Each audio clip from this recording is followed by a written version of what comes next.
मासवड नागझरी रस्त्याच्या गलथान कारभारामुळे अपघातात वाढ झाल्याचे दिसून येत आहे.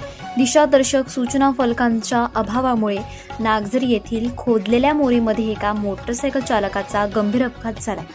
पालघरमधील निहे गावातील कैलास धापसी कामावरून परत येत असताना खोदलेल्या मोरीत पडल्यामुळे गंभीर दुखापत झाल्याची घटना नागझरी रस्त्यावर घडली. मोरी खोदल्यानंतर पर्यायी रस्ता देत असताना सूचना फलक व खोदलेल्या जागी बॅरिगेट करणे बंधनकारक असताना सुद्धा ठेकेदाराच्या मनमानी कारभारामुळे हा अपघात झाला असल्याचे नागझरीचे उपसरपंच व संघर्ष समितीचे खजिनदार सुदेश पाटील यांनी सांगितले. पर्यायी रस्ता देत असताना सूचना फलक लावणे व खोदलेल्या जागी बॅरिगेट करणे बंधनकारक आहे, मात्र ठेकेदाराचा मनमानी कारभार आणि त्यामुळे कैलास धापसी यांचा अपघात झाला असून गंभीर जखमी कैलास धापसी यांना अधिकारी लाईफलाईन हॉस्पिटलमध्ये उपचारार्थ दाखल करण्यात आले. हलगर्जी करणाऱ्या ठेकेदारांच्या विरोधात कारवाई करावी म्हणून ग्रामस्थांनी मागणी केली आहे.